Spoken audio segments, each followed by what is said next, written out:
नमस्कार, आप देख रहे हैं खबरें अब तक और मैं हूं आपके साथ ज्योति श्रीवास्तव। आज हम बात करेंगे बिहार की राजनीति में दही चूड़ा की सियासी हलचल से लेकर वाराणसी के मणिकर्णिका घाट की विरासत पर संकट और उत्तर प्रदेश में अपराधियों पर कसी गई नकेल तक। इसके अलावा एक ऐसा हैरान करने वाला मामला भी सामने आया है जिसमें एक कुत्ता 72 घंटे से लगातार मंदिर में परिक्रमा कर रहा है। लेकिन इन सभी बड़ी खबरों को जानने से पहले चलिए एक नजर डालते हैं इस वक्त की टॉप हेडलाइंस पर। मकर संक्रांति पर प्रयागराज संगम में आस्था का महासैलाब, 15 लाख श्रद्धालुओं ने किया स्नान। ममता सरकार को बड़ा झटका, सुप्रीम कोर्ट ने ईडी अफसरों पर दर्ज एफआईआर पर लगाई रोक। कलकत्ता हाई कोर्ट को मिला नया चीफ जस्टिस, जस्टिस सुजॉय पाल ने संभाली जिम्मेदारी। पोरबंदर के पास आईएमबीएल पर कोस्ट गार्ड का बड़ा एक्शन, पाकिस्तानी नाव जब्त, 9 क्रू हिरासत में। चीन के साथ केन्या की बड़ी डील, 98.2% निर्यात वस्तुओं पर ड्यूटी नहीं लगेगी। अंतरिक्ष मिशन बीच में खत्म, स्पेसएक्स कैप्सूल ने कैलिफोर्निया तट पर की लैंडिंग। ठंड ने तोड़ा रिकॉर्ड, 2.9 डिग्री सेल्सियस के साथ दिल्ली में इस सीजन की सबसे सर्द सुबह दर्ज। सिंगापुर में विपक्ष को झटका, प्रधानमंत्री लॉरेंस वोग ने प्रीतम सिंह को नेता प्रतिपक्ष पद से हटाया। सोना चांदी की कीमतों में जोरदार उछाल, 1,43,590 रुपए प्रति 10 ग्राम पहुंचा गोल्ड। मणिकर्णिका घाट के पुनर्विकास को लेकर पीएम मोदी पर बरसे खरगे, ऐतिहासिक धरोहर मिटाने का आरोप। तो चलिए शुरू करते हैं खबरों का सिलसिला और सबसे पहले बात करते हैं अपने पहले मुद्दे के बारे में। मकर संक्रांति पर पटना की सियासत में दही चूड़ा की गर्मी, राजनीति की धूप आई है। जी हां, हुआ यूं कि लालू यादव के बड़े बेटे तेज प्रताप यादव ने अपने आवास पर भव्य दही चूड़ा भोज आयोजित किया और इस भोज ने केवल परिवार ही नहीं बल्कि पूरे बिहार की सियासत में हलचल मचा दी है।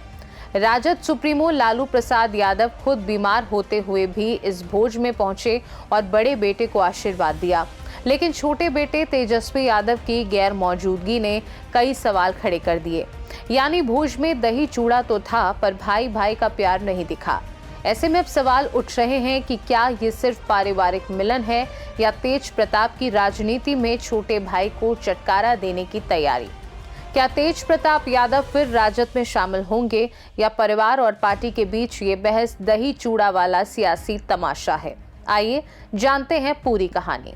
दरअसल पटना के 26 एम स्ट्रैंड रोड स्थित तेज प्रताप के आवास पर बुधवार 14 जनवरी को दिन भर दही चूड़ा भोज की गहमा गहमी देखने को मिली। तेज प्रताप यादव ने इस भोज में बिहार के कई बड़े नेताओं को आमंत्रित किया। राज्यपाल आरिफ मोहम्मद खान, उप मुख्यमंत्री विजय सिन्हा, मंत्री अशोक चौधरी, रामकृपाल यादव, विधायक चेतन आनंद, मामा साधु यादव और पिता लालू यादव। लेकिन सबसे बड़ा सरप्राइज था तेजस्वी यादव और राबड़ी देवी का न आना। भोज से पहले तेज प्रताप यादव ने राबड़ी आवास जाकर अपने पिता लालू प्रसाद यादव, मां राबड़ी देवी और छोटे भाई तेजस्वी यादव से मुलाकात की। उन्होंने तेजस्वी को भी भोज का निमंत्रण दिया। तेज प्रताप यादव ने अपनी भतीजी कात्यायनी को गोद में लिया और इस पल को अद्भुत बताया। सोशल मीडिया प्लेटफॉर्म एक्स पर उन्होंने इस मुलाकात की तस्वीरें साझा की और लिखा कि पिता से आशीर्वाद लेना उनके लिए बेहद खास पल था। वहीं लालू ने भी मीडिया से कहा कि परिवार में कोई मतभेद नहीं है और सभी को इस तरह के भोज करने चाहिए।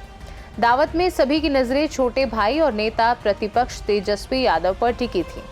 तेजस्वी के समय पर ना पहुंचने के सवाल पर तेज प्रताप ने मजाकिया अंदाज में तंज कसते हुए कहा, हमने निमंत्रण भेज दिया है, वे हमारे छोटे भाई हैं, लेकिन वे थोड़ा देर से सोकर उठते हैं, वह भी जल्द ही शामिल होंगे। इतना ही नहीं, तेज प्रताप अपने पिता की विरासत को अपने अंदाज में जिंदा रखने की कोशिश में लगे दिखे। न सिर्फ विरासत बल्कि वह पिता की सेवा में लीन भी दिखे। दरअसल जब लालू पहुंचे तो उनकी आंख पर सीधी धूप आ रही थी, जिसकी वजह से उन्होंने सिर पर हाथ रखा हुआ था। ये देखते ही तेज प्रताप ने अपने सहयोगियों में से एक को गमछे जैसा कपड़ा लाने के लिए कहा, जिसे उनके सिर पर रखा गया ताकि पिता लालू यादव को धूप सीधे ना लगे। आपको बता दें, तेज प्रताप एक तरह से शक्ति प्रदर्शन करेंगे। मकर संक्रांति के बाद बड़ा सियासी फैसला भी ले सकते हैं। इस बीच उनके एनडीए में जाने की चर्चाएं जोरों पर हैं। भोज में बीजेपी से जुड़े नेताओं को भी न्योता भेजा गया था। तेज प्रताप ने कहा कि जल्द ही वे पूरी बिहार यात्रा पर निकलेंगे और अपनी पार्टी जनशक्ति जनता दल को सक्रिय करेंगे। उनका उद्देश्य सिर्फ राज्य ही नहीं बल्कि बंगाल चुनाव में भी ममता बनर्जी के खिलाफ मैदान तैयार करना है। दरअसल बिहार में मकर संक्रांति पर अक्सर राजनीतिक उलटफेर होता रहा है। कई राजनीतिक रिश्ते बनते बिगड़ते हैं। इस बार कौन सा सियासी खेला होगा, इस पर सबकी नजरें टिकी हैं। बता दें, लालू यादव ने बीते साल 2025 में ही अपने बड़े बेटे तेज प्रताप को पार्टी और घर से निष्कासित कर दिया था। आपको बता दें, बिहार में दही चूड़ा भोज की परंपरा लालू यादव ने शुरू की थी। ये सिर्फ भोजन नहीं बल्कि राजनीतिक संकेत और जनता से जुड़ाव का माध्यम भी माना जाता है। 1990 के दशक में लालू यादव ने इसे दिल्ली की डिनर डिप्लोमेसी के देशी स्वरूप के तौर पर पेश किया। इसके बाद रामविलास पासवान, चिराग पासवान और यहां तक कि मुख्यमंत्री नीतीश कुमार भी इस परंपरा में शामिल रहे। इस बार तेज प्रताप इसे अपने तरीके से आगे बढ़ा रहे हैं और सभी को न्योता भेजा है। ऐसे में साफ है कि तेज प्रताप का दही चूड़ा भोज सिर्फ पारिवारिक मिलन नहीं था बल्कि राजनीति के नए इशारों से भरा एक बड़ा मंच भी था। भले ही लालू ने परिवार में मतभेद नकारे, लेकिन राजनीति और पारिवारिक रिश्तों का ये मेलजोल आगे भी सुर्खियों में बनेगा। खैर, बढ़ते हैं अपनी अगली खबर की ओर। वाराणसी की तीर्थ नगरी की धरोहर पर बड़ा संकट मंडरा रहा है। जी हां, 254 साल पुराने मणिकर्णिका घाट को तोड़कर नया शमशान घाट बनाया जा रहा है। आप सोच रहे होंगे कि ये कोई मामूली काम है। नहीं, ये घाट 1771 में देवी अहिल्याबाई होलकर द्वारा बनवाया गया था। यही नहीं, यहाँ की मूर्तियां, चबूतरे और शिल्पकला अब भी वहाँ की ऐतिहासिक पहचान है। लेकिन प्रशासन ने 18 करोड़ रुपए की लागत से नए आधुनिक घाट निर्माण के नाम पर इसे जमींदोज कर दिया। और इस बीच वहाँ के कुछ वीडियो वायरल हुए जिसमें मूर्तियों को टूटते देख लोगों में भारी आक्रोश है। वाराणसी की गलियों से लेकर इंदौर तक देवी अहिल्या के वंशज और समाज विरोध में खड़े हैं। ऐसे में सवाल उठता है कि क्या ये विकास है या विरासत का अपमान। आपको बता दें, मणिकर्णिका घाट वाराणसी के 84 प्रमुख घाटों में से एक है। इसे 254 साल पहले वर्ष 1771 में देवी अहिल्याबाई होलकर ने बनवाया और 1791 में जीर्णोद्वार कराया। पौराणिक मान्यता के अनुसार इसी जगह पर माता पार्वती का कान का फूल गिर गया था, जिसे देवों के देव महादेव द्वारा ढूंढा गया। इसी कारण इसका नाम मणिकर्णिका घाट पड़ गया। इस घाट पर हमेशा चिता जलती रहती है और कभी नहीं बुझती। घाट पर पत्थर की पारंपरिक सीढ़ियां, धार्मिक प्रतीक और शिल्पकला मौजूद है। देवी अहिल्याबाई ने तीर्थ यात्रियों के लिए 21 मंदिर, धर्मशाला, अन्न क्षेत्र और स्नान घाट बनवाए। दरअसल पीएम मोदी ने साल 2023 में इस प्रोजेक्ट का शिलान्यास किया था। बाढ़ की वजह से करीब 1.5 साल से काम बंद था। अब इस प्रोजेक्ट को तेजी से पूरा करने की कोशिश की जा रही है। मणिकर्णिका और हरिश्चंद्र घाट को नए तरीके से तैयार किया जाएगा। कार्यदायी संस्था ने घाट पर निर्माण का कार्य शुरू किया है। इस बीच हाइड्रा की मदद से जो पक्के घाट हैं उनके पत्थरों को तोड़ा जा रहा है। उन्हें बड़ी नाव की मदद से गंगा पार भेजा जा रहा है।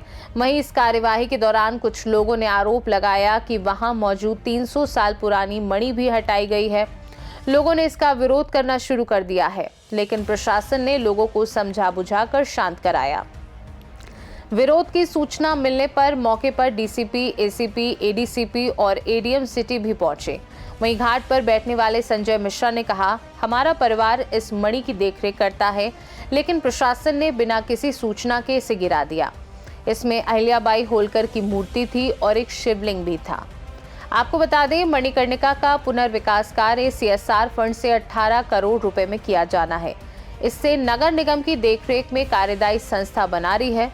संस्था के अधिकारियों के अनुसार 29,350 वर्ग मीटर एरिया में काम कराया जाना है। यहाँ की मिट्टी दलदली है, इसलिए 15 से 20 मीटर नीचे तक पाइलिंग कराई गई है।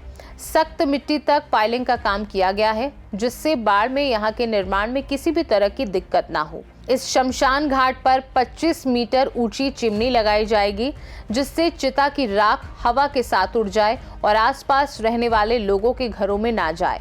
कायाकल्प में शवों के स्नान के लिए पवित्र जलकुंड, अपशिष्ट ट्रॉलियां, मुंडन क्षेत्र होंगे। चारों तरफ से कवर दाह संस्कार क्षेत्र में 5 birth service area, waiting area, भूतल पर पंजीकरण कक्ष, खुले में दाह संस्कार के लिए 18 प्लेटफॉर्म, 2 सामुदायिक शौचालय का निर्माण कराया जाएगा। यहाँ पूरा निर्माण कार्य चुनार और जयपुर के पत्थरों से किया जाएगा। जाहिर है, वाराणसी का 254 साल पुराना मणिकर्णिका घाट आज इतिहास और आधुनिकता के संगम पर खड़ा है। एक तरफ है विकास का दावा, आधुनिक सुविधाओं के साथ शमशान घाट, और दूसरी तरफ है संरक्षित विरासत और देवी अहिल्याबाई होलकर की पहचान का सम्मान। वाराणसी की गलियों से लेकर इंदौर तक लोगों का सवाल एक ही है कि क्या विकास की आड़ में हमारी विरासत को मिटाया जाएगा या इसे सुरक्षित रखा जाएगा। यानी साफ शब्दों में कहें तो मणिकर्णिका घाट का पुनर्निर्माण अब सिर्फ इमारत का काम नहीं, बल्कि हमारी संस्कृति और धरोहर की लड़ाई बन गया है। खैर, बढ़ते हैं अपनी अगली खबर की ओर।